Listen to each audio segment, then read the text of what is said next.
యేసు ప్రేమ మల్లె కన్నా తెల్లనైనది, తేనె కన్నా తీయనైనది. నా యేసు ప్రేమ మల్లె కన్నా తెల్లనైనది.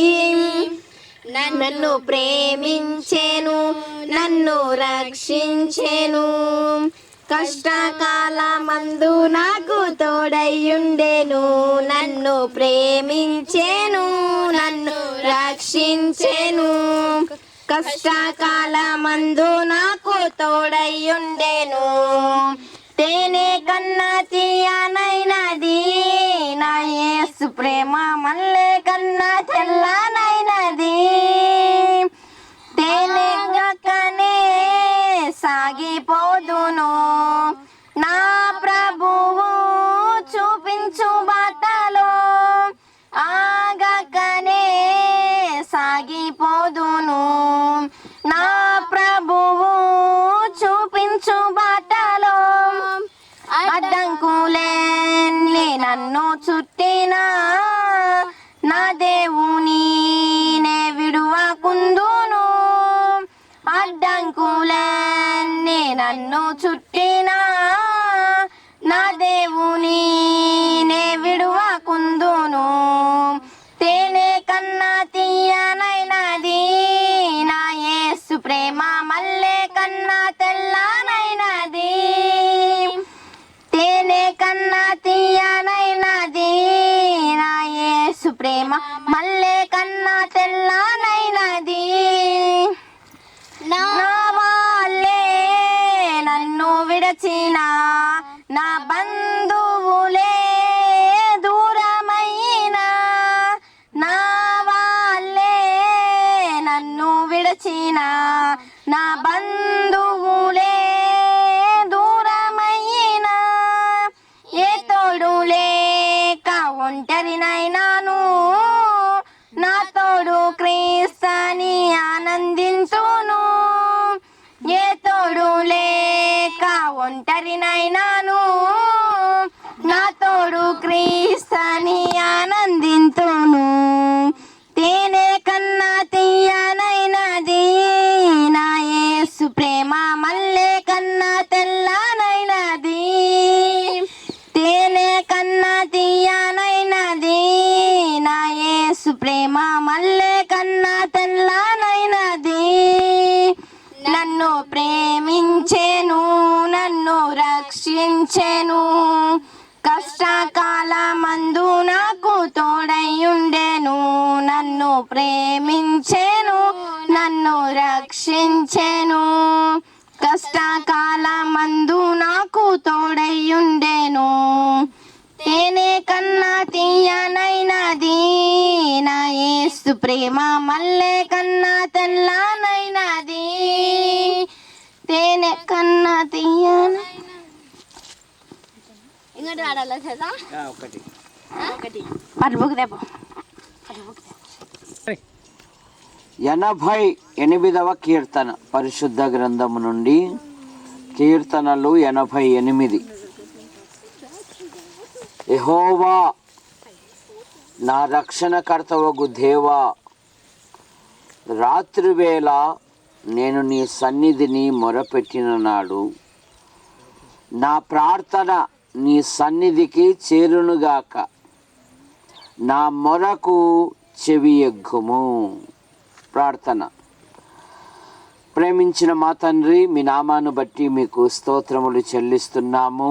రాకడ దినాలు, అంత్య దినాలు, అపాయకరమైన దినాలలో ఈ సంవత్సరములో 11 నెలలు మీరు కాపాడి ఆఖరి నెల బహుమానంగా ఇచ్చి ఈ మొదటి దినమున సాయంత్రమున సహోదరులు బిలిగంటి రంగన్న గారి పొలములో ఈ విధంగా స్తుతించుటకు, పాటల ద్వారా మహిమపరచుటకు, నీ వాక్యపు వెలుగులో మా యొక్క జీవితాలు సరిచేసుకున్నటకు మీరు ఇచ్చిన ధన్యతను బట్టి మీకు స్తోత్రములు.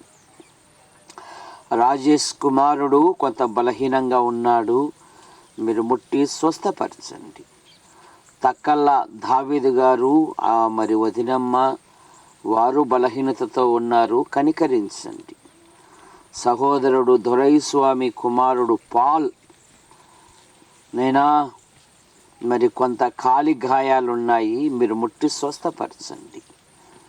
కన్నీటితో విత్తువాడు సంతోషంతో పనులు పోయినట్లుగా ఈ పంట పొలాలను కూడా మీరు ఆశీర్వదించండి. ఇప్పుడు హేమాను గురించి కొద్దిసేపు ధ్యానిస్తుండగా మీరు మాతో మాట్లాడి మహిమ పొందండి.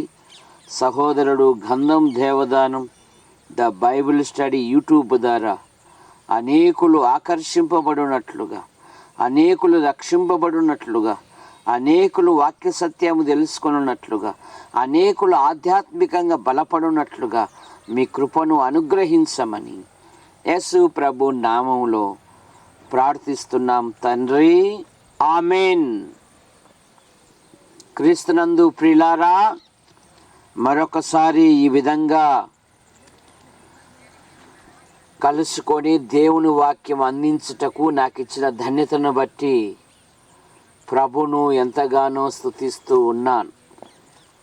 ఈ దినమున హేమాను గురించి కొద్దిగా మనం ధ్యానం చేస్తాం. హేమాను తల్లిదండ్రులు హేమాను యొక్క ఆధ్యాత్మిక జీవితములో, నానా ఈ లోకములో అధికారులు, రాజులు, మనుషులు నమ్మదగిన వారు కారు. దేవుడే నమ్మదగిన వాడు. కనుక హేమాను అనే పదానికి అర్థం ఏంటంటే నమ్మదగిన వాడు అని అర్థం. మన ప్రభు అయిన యేసుక్రీస్తుని గురించి 1 కొరింథీ పత్రిక 1వ అధ్యాయము 9వ వచనములో మన ప్రభు అయిన యేసుక్రీస్తు అను తన కుమారుని సహవాసమునకు మిమ్మును పిలిచిన దేవుడు నమ్మదగినవాడు. విలాపవాక్యాలు 3వ అధ్యాయములో 23, 22 నుండి అనుదినము ఆయనకు వాత్సల్యత నూతనముగా పుట్టుచు ఉన్నది, మనము నిర్మూలము కాకున్న వారము, దేవా నీవు ఎంతైనా నమ్మదగిన వాడవు అని భక్తులు ప్రభును స్తుతించారు. ఈ సంవత్సరములో 11 నెలలు తన రెక్కల కింద ఉంచుకొని ఆహారము, ఆరోగ్యము, సంచారం చేసే ప్రతి స్థలములో తన కృపాక్షేమాలు ఉంచి ఈ కరోనా వైరస్ ప్రపంచమే గజగజలాడిపోయింది. దేశాలే నడివీధిన మోకాళ్ళని ప్రార్థించారు. అనేకులు ఈ లోకాన్ని విడిచి వెళ్ళిపోయారు. కానీ ఎన్నిక లేని నిన్ను నన్ను తన రెక్కల కింద ఉంచుకొని ఆహారము, ఆరోగ్యము, మనం వెళ్ళే ప్రతి స్థలములో తన కృపాక్షేమాలు ఉంచిన ప్రభును మనము ఎంతగానో స్తుతించువారమై ఉన్నాము. కనుక హేమాను అనగా నమ్మదగినవాడు. ఇస్కరియోతు యూదా తగనివాడు. యేసు ప్రభు 12 మంది శిష్యులలో యూదాను ఎక్కువగా ప్రేమించాడు. ఎన్నోసార్లు హెచ్చరించాడు, ఎన్నోసార్లు మందలించాడు, ఎన్నో హెచ్చరికలు చేశాడు. చివరి దశలో కూడా జన సమూహమును తీసుకొని వచ్చినప్పుడు, ఒక నిమిషం ఆబ్జీ, జన సమూహముతో తీసుకొని వచ్చినప్పుడు ఆ సమయములో కూడా తనను అప్పగించనై ఉన్న యూదాను ఏమన్నాడంటే, చెలికాడా కానిమ్ము అన్నాడండి. జాగ్రత్త ప్రియుడా, మన ఆధ్యాత్మిక జీవితములో ప్రభు కొరకు ఎన్ని శ్రమలు వచ్చినా, ఎన్ని బాధలు వచ్చినా, ఎన్ని ఇరుకులు వచ్చినా, ఎన్ని ఇబ్బందులు వచ్చినా, మనము మన ఆధ్యాత్మిక జీవితములో ప్రభు కొరకు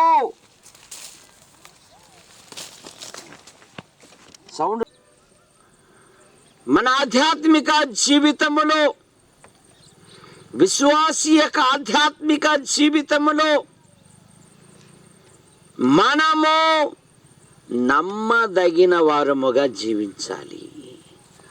కనుక హేమాను అనగా నమ్మదగిన వాడు. 1 యోహాను పత్రిక 1వ అధ్యాయము 9వ వచనములో మన పాపములు మనం ఒప్పుకొనిన ఎడల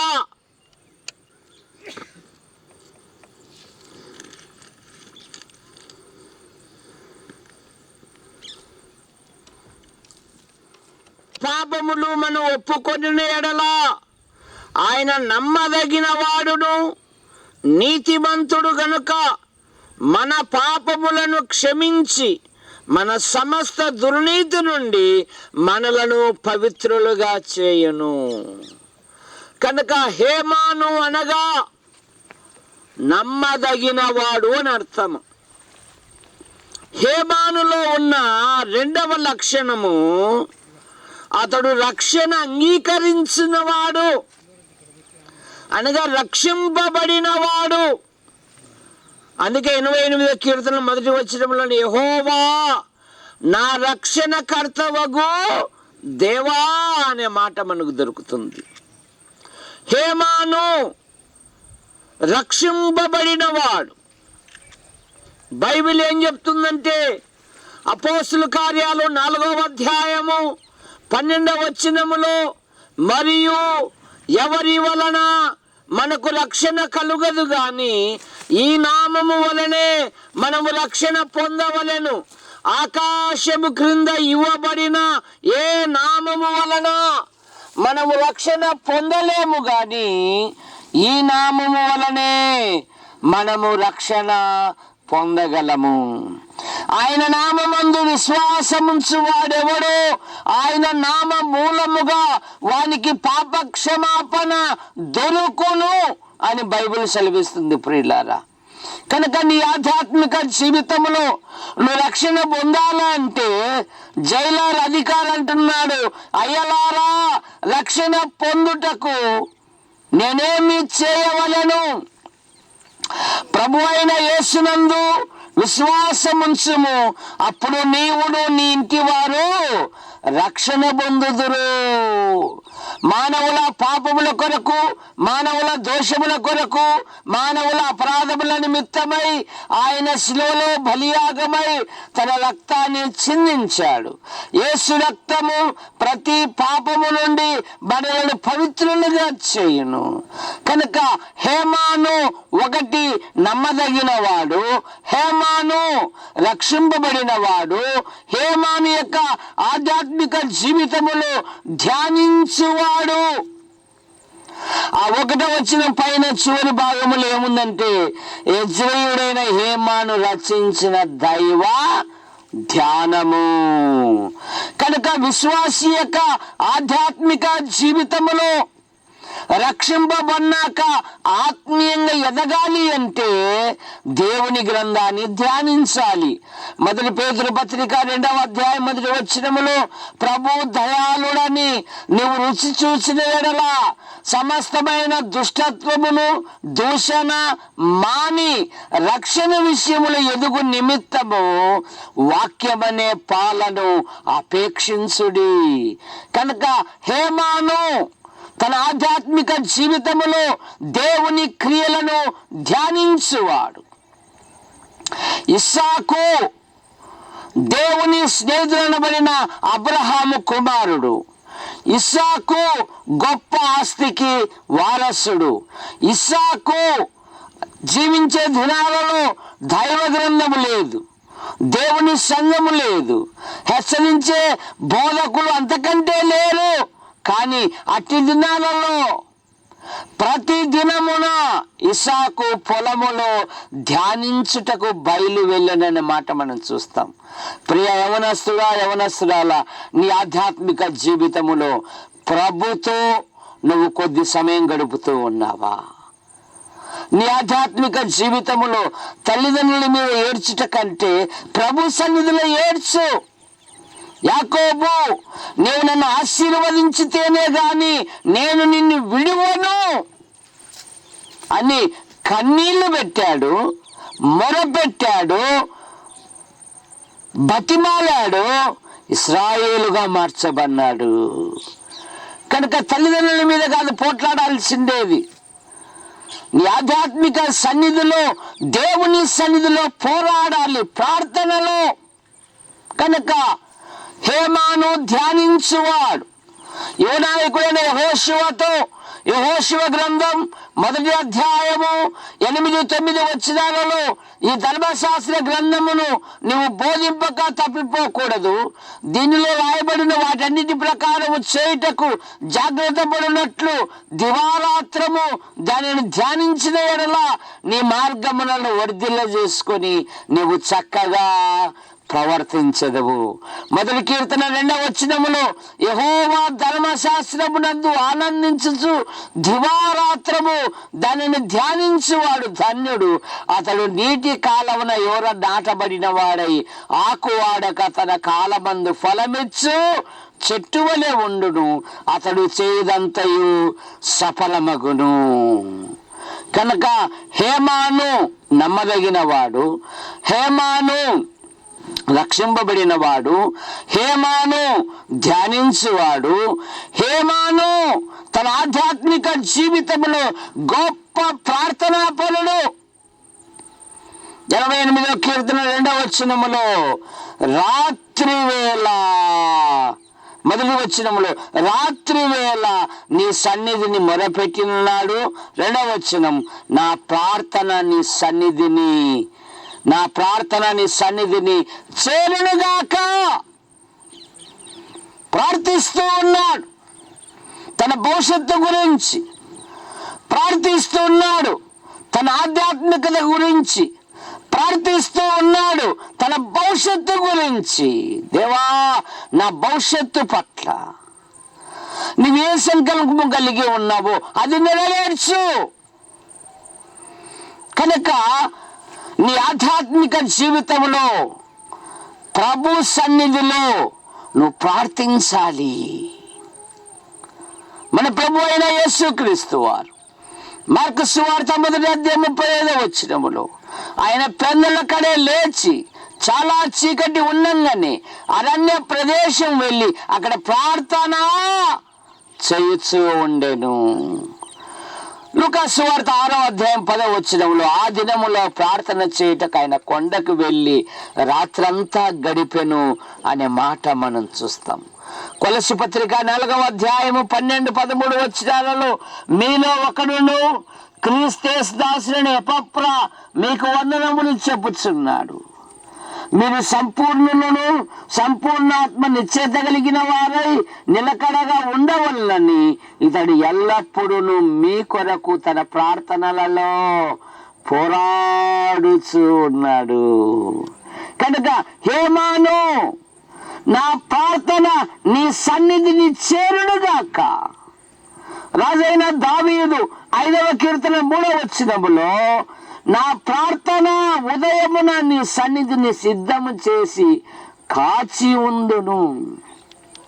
ఇట్టి శాసనం సంతకం చేయబడినని దానియేలు తెలుసుకొనిన వాడై అనుదినము ముమ్మారు తన దేవుణ్ణి స్తుతించుచు ప్రార్థించుచు వచ్చిననే మాట మనం చూస్తాం. కనుక హేమానులో ఉన్న 4వ మాట అతడు ప్రార్థించువాడు. హేమానులో ఉన్న 5వ మాట అతడు కీర్తనకారుడు, అతడు పాటలు పాడేవాడు. యాకోబు పత్రికలో ఏముందంటే మీలో ఎవరికైనా శ్రమ కలిగేనా అతడు ప్రార్థన చేయవలెను, మీలో ఎవరికైనా సంతోషము కలిగిన అతడు పాటలు పాడాలి. పాడాలి. ఇశ్రాయేలీలు ఐగుప్తు నుండి ఎర్ర సముద్రము పాయలైనప్పుడు మిరియాము ఆధ్వర్యములో వారు ఒక గొప్ప పాట పాడినట్లుగా మనం చూస్తాం. హన్నా ఎప్పుడైతే తల్లిగా మార్చాడో ఆమె యెహోవాను గురించి ఒక పాట పాడిందంట. నీ ఆధ్యాత్మిక జీవితంలో పాటలు పాడాలి. అపోస్తుల కార్యాలు 16వ అధ్యాయము 25వ వచనములో వారు ఉదయం మొదలుకొని రాత్రి వరకు సౌలు, పౌలు, శీలను వారు తనివి తీర కొట్టి ఎక్కడ తప్పించుకొని పోతారని బొండ వేసి బిగిస్తే ఏమని రాయబడిందంటే 16వ అధ్యాయం 25వ వచనం, అర్ధరాత్రి వేళ వారు ప్రార్థన చేయొచ్చు ఉన్నారు, వారు పాటలు పాడుతూ ఉన్నారు, ఖైదీలందరూ వింటూ ఉన్నారు. ఆకస్మికంగా వారు కూడి ఉన్న స్థలము గొప్ప భూకంపము కలిగెను. చెరసాల పునాదులు అదిరెను, అందరి బంధకములు ఊడెను. నువ్వు ప్రార్థిస్తే, నువ్వు పాట పాడితే ఆయన అద్భుతమైన విజయాన్ని ఇస్తాడు. 2వ దినవృత్తాంతాలు 20వ అధ్యాయము 21వ వచనం 22వ వచనములో వారు పాడుటకును స్తుతించుటకును మొదలు పెట్టగా యెహోషాపాతుకు అద్భుతమైన విజయాన్ని దేవుడిచ్చాడు. ప్రియులారా, 27వ వచనములో ఏమని రాయబడిందంటే, ఇలాగున వారి దేవుడు వారి శత్రువుల మీద వారికి జయమిచ్చి వారిని సంతోషపరచెను. హేమానులో ఉన్న 6వ మాట ఏంటంటే, హేమాను దేవునికి భయపడువాడు. 84వ కీర్తన 84వ కీర్తనలో 15వ వచనములో, బాల్యము నుండి నేను బాధపడి చావునకు సిద్ధమైతిని, నీవు పెట్టు భయము చేత నేను కలవరపడుచున్నాను. హేమాను దేవునికి భయపడేవాడు. నీ ఆధ్యాత్మిక జీవితంలో దేవుని యందు భయభక్తులు కలిగి ఉంటే చాలు. నువ్వు ఎక్కడ ఉన్నా దేవుడు నిన్ను హెచ్చిస్తాడు. యోసేపు తనకన్నా ముందు జన్మించిన అన్నలే యాకోబు అమితముగా ప్రేమిస్తే పగబట్టారు, అసూయపడ్డారు, అమ్మి వేశారు. కానీ యోసేపు ఏమంటాడంటే ప్రతి పలుకులో 45వ అధ్యాయం 5వ వచనములో, మీరు నన్ను అమ్మి వేసినందుకు దుఃఖపడకుడి గాని మిమ్మల్ని పోషించుటకు మీకంటే ముందుగా దేవుడు నన్ను ఇక్కడికి పంపెను అంటాడండి. కనుక యోసేపు యొక్క ఆధ్యాత్మిక జీవితంలో ప్రతి పలుకులో నేను దేవునికి భయపడుతున్నాను అంటాడు. దేవుడే నన్ను ఇక్కడికి నడిపించెను అంటాడు. ఏ దేశమందు నేను బాధపడినానో అదే దేశములో దేవుడు నన్ను వృద్ధిపరచెను అంటాడు. ఆఖరి సమయంలో కూడా యోసేపు ఏమంటాడంటే, మీరు నాకు కీడు చేయాలని ఉద్దేశించింది కానీ దేవుడైతే అది మేలుకే ఉద్దేశించెను అంటాడండి. హేమాను దేవునికి భయపడువాడు. దేవుని భయము కలిగి ఉంటే చాలు. నువ్వు ఏ స్థితిలో ఉన్నా, ఏ పరిస్థితిలో ఉన్నా, అందరూ చూస్తూ ఉండగానే దేవుడు నిన్ను ఉన్నతమైన స్థానములో ఉంచుతాడు. యోబు గ్రంథం 5వ అధ్యాయము 11వ వచనములో, అట్లా ఆయన దీనులను ఉన్నత స్థలములలో ఉంచును, దుఃఖపడు వారిని ఆయన క్షేమమునకు లేవనెత్తును. యోబు గ్రంథం 8వ అధ్యాయం 5వ వచనములో, నువ్వు యథార్థవంతుడవై పవిత్రుడు అయిన ఎడల నిశ్చయముగా ఆయన నీ యందు శ్రద్ధ నిలిపి నీ నీతికి తగినట్టుగా నీ నివాస స్థలము వర్ధిల్ల చేయును. మొదట నీ స్థితి కొద్దిగా ఉండినను తుదను నీవు మహాభివృద్ధి. దేవుని భయం కలిగి ఉంటే చాలు, దేవుడే హెచ్చిస్తాడు. ఇక ఆఖరి మాట, 7వ మాట, హేమాను దేవుని ముఖమును చూసిన వాడండి. 88వ కీర్తన 14వ వచనం, యెహోవా నీవు నన్ను విడుచుట ఎలా, నీ ముఖము నాకు చాటు చేయుట ఎలా. హేమాను ఎప్పుడు దేవుని ముఖమును చూసినవాడు. మోషే దేవునితో ముఖాముఖిగా మాట్లాడినవాడు. నీ ముఖ కాంతిలో నా ఆశ తీర్చుకుంటానన్నారు భక్తులు. యోసేపు వలె మందను నడిపించువాడా, మా మీద నీ ముఖకాంతి ప్రకాశింప చేయుము అన్నారండి భక్తులు. హేమాను దేవుని ముఖమును చూసినవాడు, దేవుని సన్నిధిని అనుభవించినవాడు. ప్రియులారా, మరి నీ ఆధ్యాత్మిక జీవితములో నువ్వెలాగుంటున్నావు? హేమానును నమ్మదగినవాడు, హేమాను రక్షింపబడినవాడు, హేమాను ధ్యానించువాడు, హేమాను కీర్తనాకారుడు, హేమాను ప్రార్థనాపరుడు, హేమాను దేవునికి భయపడినవాడు, హేమాను దేవుని ముఖమును చూసినవాడు. ప్రార్థన చేసుకుందాం. ప్రేమించిన మా తండ్రి, మీ నామాను బట్టి మీకు స్తోత్రములు. ఈ సాయంత్రమున సహోదరుడు రంగన్న పొలములో ఈ యొక్క కార్యక్రమాన్ని సిద్ధపరచుటకు ఇచ్చిన ధన్యతను బట్టి మీకు స్తోత్రములు. రంగన్న ఆయన భార్య, కుమార్తెలు, కుమారుని, తల్లిని, వ్యాపారాన్ని మీరు దీవించండి. భవిష్యత్తులో ఒక మంచి ప్లాన్ చేత ఇండ్లు కట్టాలని ఆశ కలిగి ఉన్నాడు. ఆశగల ప్రాణాన్ని తృప్తిపరచు దేవుడు నీవు గనుక మీ కృపను, ఆనందము గారు ఆయన భార్య, వారి కుమార్తెలు, వారి భర్తల సంతానం దీవించండి. యేషయ్య తల్లి, ఆయన భార్య, కుమార్తెలు, కుమారుని కూడా మీరు దీవించండి. రాజేష్ ఆయన భార్య, కుమారుడు, కుమార్తెను దీవించండి. సమర్పణ్ కొంత బలహీనంగా ఉన్నాడు. తక్కల దావీదు ఆయన భార్య బలహీనంగా ఉన్నారు. పాల్ కొంత గాయాలైనవి మీరు ముట్టు స్వస్థపరచండి. యూట్యూబ్ ఛానల్ ద్వారా వీక్షిస్తున్న ప్రతి వారిని ఆకర్షించండి. ఈ ఆఖరి నెలలో నూతన స్థలాలు, ప్రదేశాలు, ప్రాంతాలలో మీ కుమారుని ప్రకటించినట్లుగా మీ కృపను, మరి గుంటూరు, కర్నూలు, అనంతపురం, నెల్లూరు పరిధిలోని సంఘాలను మీరు దీవించండి. కట్టుపల్లి యోహానంకుల్ రాజబాయి అంటే మీ పిలుపు తీసుకున్నారు. వారి కుమారులు, వారి భార్యలు, వారి సంతానం, వారి కుమార్తెలు, వారి భర్తలు, వారి సంతానం. శారణమ్మ చాలా బలహీనంగా ఉంది, కనికరించండి. ఇలాగూ మా కొరకు ప్రార్థిస్తూ మా అవసరాలు తీరుస్తూ మమ్మల్ని ప్రేమిస్తున్న ప్రతి వారిని దీవించండి.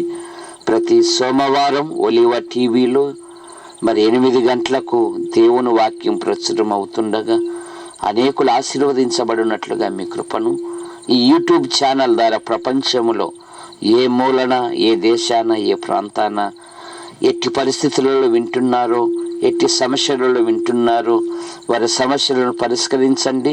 రక్షింపబడినట్లుగా మీ కృపను దయచేయమని, భూమి మీద జీవించినంత కాలము నీకు మహిమకరంగా జీవించినట్లుగా మీ కృపను, క్రైస్తవ కూడిక గృహం చేర్చబడిన ప్రతి కుటుంబాన్ని కూడా దీవించమని యేసు ప్రభు నామములో ప్రార్థిస్తున్నాం తండ్రి. ఆమేన్, ఆమేన్. అందరికి వందనాలు. అది ఇంతకాలం నీ కృపలో దాచినావు గతకాలం, నీ దయలో నేనున్నా ఇంతకాలం, నీ కృపలో దాచినావు గతకాలం. నీ దయలే నీదే నేనేమవుదును, నీ దయలే నీదే నేనేమవుదును తెలియదయ్యా. నీ దయలో నేనున్నా ఇంతకాలం, నీ కృపలో దాచినావు గతకాలం. తల్లిదండ్రులు చూపిస్తారు ఎనలేని ప్రేమను ఇలలో, చేయాలని ఆశిస్తారు అందనంత గొప్పవారిగా. తల్లిదండ్రులు చూపిస్తారు ఎనలేని ప్రేమను ఇలలో, చేయాలని ఆశిస్తారు అందనంత గొప్పవారిగా. నీ దయ ఉంటే నాగలరు అధిపతులుగా, నీ దయ లేకపోతే ఇలలో బ్రతుకుట జరుగునన్. నీ సిలువ నీడలోనే నన్ను దాచి ఉంచావని, నశేష జీవితాన్ని నీతోనే గడపాలని. నీ దయలో నేనున్నా ఇంతకాలం, నీ కృపలో దాచినావు గతకాలం. అపవాది కోర అంతేనా?